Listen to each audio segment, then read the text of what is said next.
Hello guys, welcome to our YouTube channel study with M. आज मैं आप सभी के लिए काफ़ी इंपॉर्टेंट वीडियो लेके आई हूँ। तो देखिए, आपके आगामी फॉरेस्ट गार्ड के एग्ज़ाम के रिगार्डिंग आज मैं आप सभी के लिए उत्तराखंड के मोस्ट इंपॉर्टेंट क्वेश्चंस लेके आई हूँ। और ये क्वेश्चंस आपके यूकेपीएससी द्वारा कंडक्ट कराए जाने वाले अदर एग्ज़ाम्स के लिए भी काफ़ी इंपॉर्टेंट हैं। तो आप सभी लोग हमारे सेशन में स्टार्टिंग से लेकर एंड तक बने रहें। तो चलिए आज के सेशन को हम स्टार्ट करते हैं। स्टार्ट करने से पहले जिन लोगों ने अभी तक हमारे YouTube channel study with M को सब्सक्राइब नहीं किया है वो सब्सक्राइब कर लें। साथ ही साथ बगल में जो बेल आइकन दिख रहा है इसे भी प्रेस कर लें, ताकि हम कोई भी वीडियो डालते हैं तो उसका नोटिफिकेशन आपके पास जल्द से जल्द पहुंच जाए। आप सभी लोग हमारे टेलीग्राम चैनल को भी ज्वाइन कर सकते हैं। ये भी स्टडी विद एम के नाम से ही बना हुआ है और टेलीग्राम चैनल पर रात को 8 बजे क्विज का भी आयोजन किया जाता है। काफ़ी इंपॉर्टेंट क्वेश्चन आपको क्विज के रूप में दिए जा रहे हैं, तो आप कोई ज्वाइन कर सकते हैं। तो चलिए आज के सेशन को हम स्टार्ट करते हैं और इस सेशन का पहला क्वेश्चन है, भारतीय प्रौद्योगिकी संस्थान आईआईटी रुड़की में ड्रोन रिसर्च सेंटर की स्थापना किस वर्ष की गई। देखिए, भारतीय प्रौद्योगिकी संस्थान आईआईटी रुड़की में ड्रोन रिसर्च सेंटर की स्थापना की गई थी वर्ष 2021 में। ऑप्शन 4 इस क्वेश्चन का करेक्ट आंसर है। और ड्रोन रिसर्च सेंटर को स्थापित करने का मुख्य उद्देश्य क्या था? ड्रोन की क्षमता को बेहतर व शोध कार्यों को प्रोत्साहन करना तथा साथ ही साथ समाज के लिए इसे उपयोगी बनाना। और बात करें भारतीय प्रौद्योगिकी संस्थान की, तो देखिए, भारतीय प्रौद्योगिकी संस्थान की स्थापना रुड़की में कब की गई थी? वर्ष 1887 ईस्वी में की गई थी। और यह भारत और एशिया का प्रथम व सबसे पुराना इंजीनियरिंग कॉलेज है। और वर्ष 1854 ईस्वी में इसका नाम Thomason college of civil engineering रखा गया। फिर स्वतंत्रता के बाद इसके नाम में परिवर्तन करके थॉमसन कॉलेज ऑफ इंजीनियरिंग किया गया। और वर्ष 1949 ईस्वी में इसे विश्वविद्यालय का दर्जा देकर इसका नाम रुड़की विश्वविद्यालय रखा गया। और देखिए, वर्ष 2001 ईस्वी में इसे आईआईटी का दर्जा प्राप्त हुआ, भारतीय प्रौद्योगिकी संस्थान आईआईटी रुड़की को। अगला क्वेश्चन देखेंगे,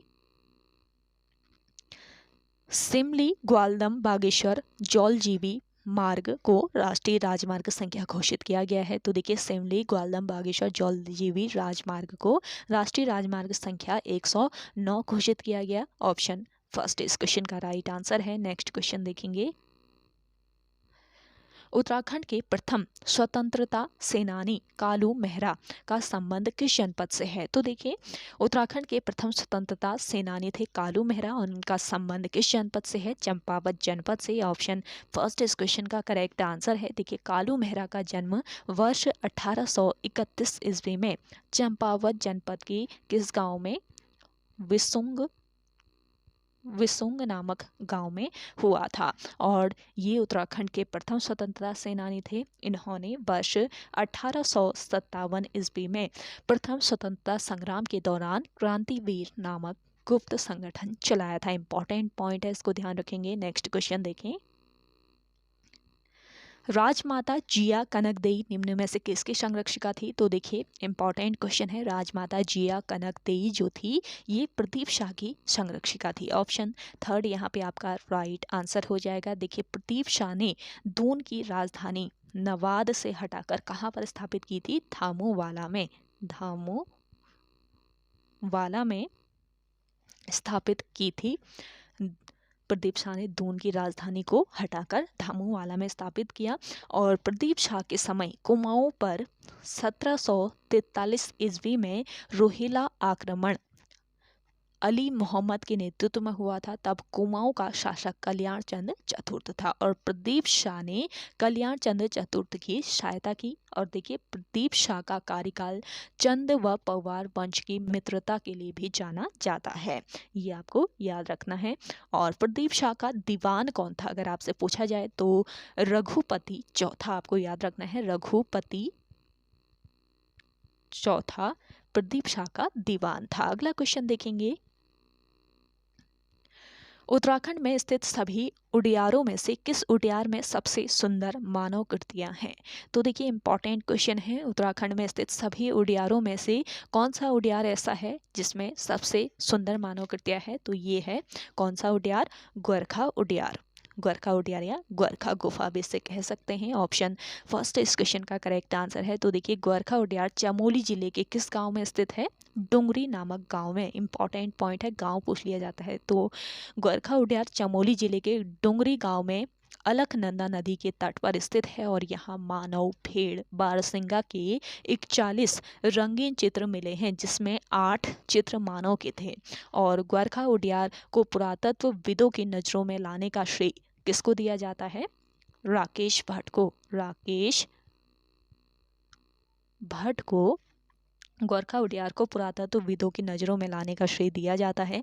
अगला क्वेश्चन देखेंगे। अगला क्वेश्चन है आपका, उत्तराखंड के किस बांध को द्रव सोना और खीर का कटोरा कहा जाता है? तो देखिए कौन सा ऐसा बांध है उत्तराखंड राज्य का जिसको द्रव सोना और खीर का कटोरा कहा जाता है? इंपॉर्टेंट क्वेश्चन है। तो ये बांध है आपका टिहरी बांध। ऑप्शन फर्स्ट यहाँ पे आपका राइट आंसर है। टिहरी बांध बनाने की स्वीकृति योजना आयोग के द्वारा कब दी गई, पूछा जा सकता है। तो 1972 याद रखेंगे, 1972 में टिहरी बांध बनाने की स्वीकृति दी गई योजना आयोग के द्वारा। और यह बांध किस नदी के संगम पर बना है?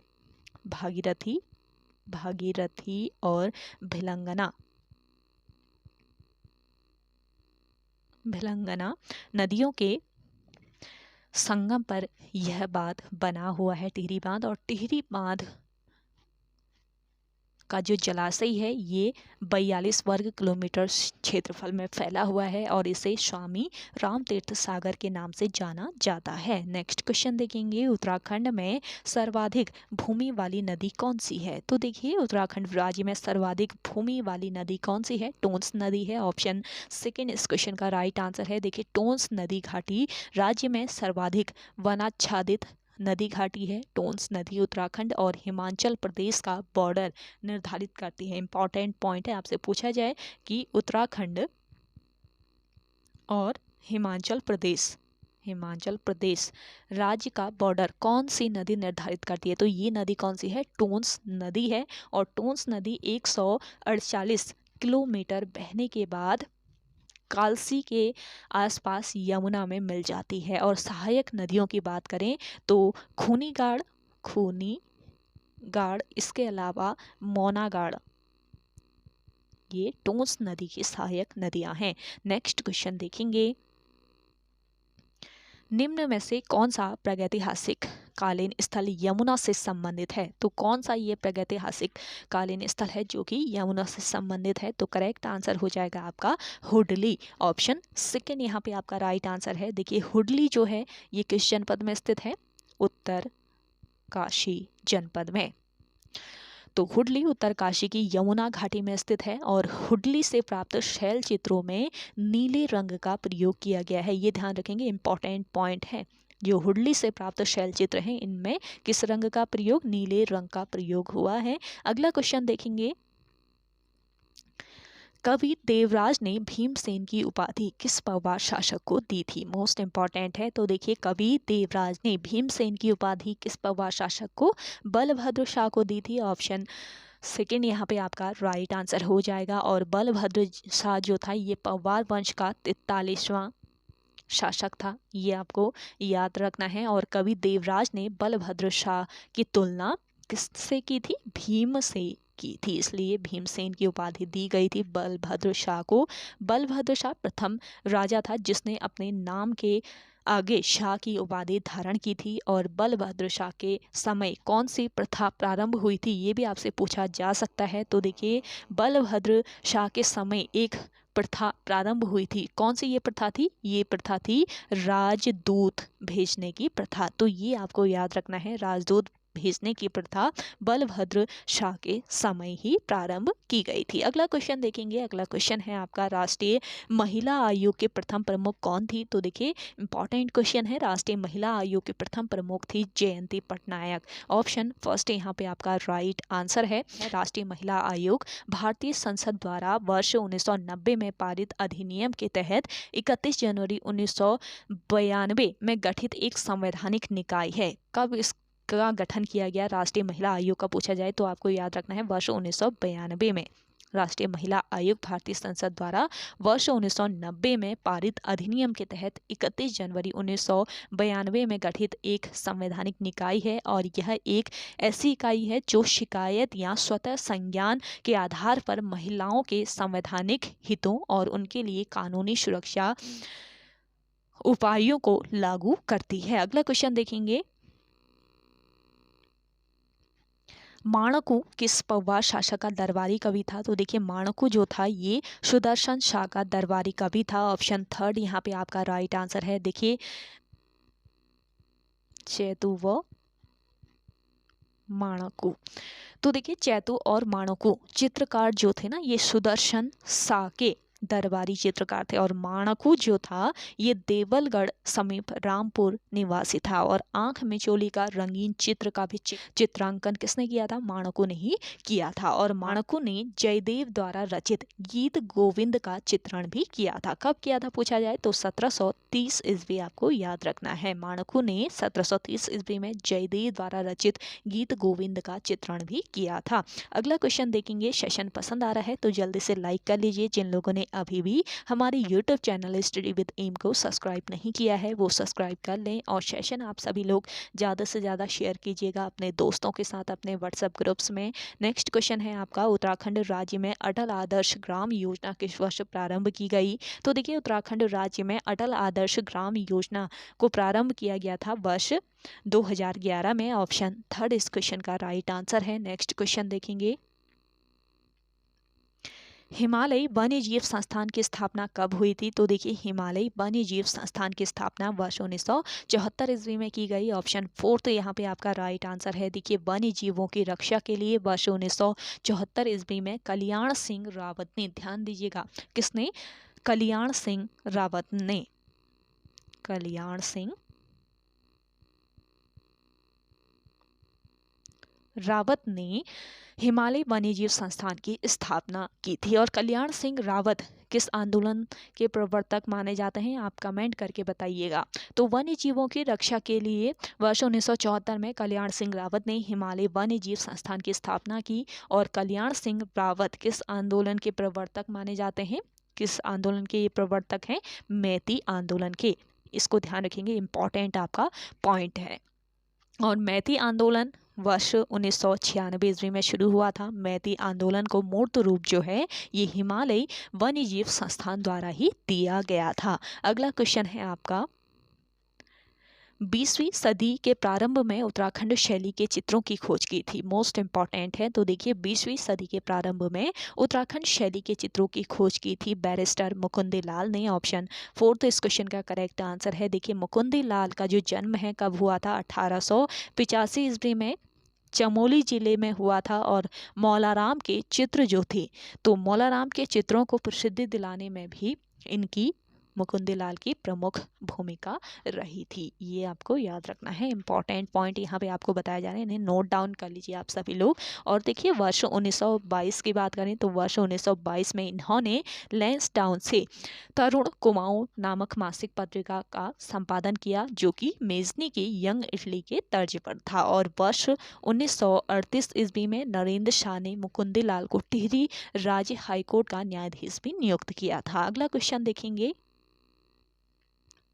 प्रेम सभा की स्थापना किसने की थी? तो देखिए प्रेम सभा की स्थापना की गोविंद वल्लभ पंत ने। ऑप्शन फर्स्ट यहाँ पे आपका राइट आंसर है। और गोविंद वल्लभ पंत ने प्रेम सभा की स्थापना किस वर्ष की थी? वर्ष 1914 ईस्वी में की थी। ये आपको याद रखना है। और कहाँ पर प्रेम सभा की स्थापना की गई ये भी पूछा जा सकता है, तो आपको याद रखना है काशीपुर में प्रेम सभा की स्थापना वर्ष 1914 ईस्वी में की गई। और गोविंद वल्लभ पंत जी ने वर्ष 1903 ईस्वी में हैप्पी क्लब की स्थापना की थी। और वर्ष 1957 की बात करें तो वर्ष 1957 ईस्वी में इन्हें भारत रत्न से सम्मानित किया गया गोविंद वल्लभ पंत को। और वर्ष 1945 में गोविंद वल्लभ पंत को किस जेल में नज़रबंद किया गया था? ये आप कमेंट करके बताइएगा, कमेंट सेक्शन में। इंपॉर्टेंट क्वेश्चन है, अगर आपको आ रहा है तो आंसर करके बताइएगा ज़रूर। अगला क्वेश्चन देखेंगे, उत्तरकाशी में हिमालय संग्रहालय कब स्थापित किया गया था? तो देखिए उत्तरकाशी में हिमालय संग्रहालय स्थापित किया गया था वर्ष 1965 में। ऑप्शन सेकेंड यहाँ पे आपका राइट आंसर है। नेक्स्ट क्वेश्चन देखें।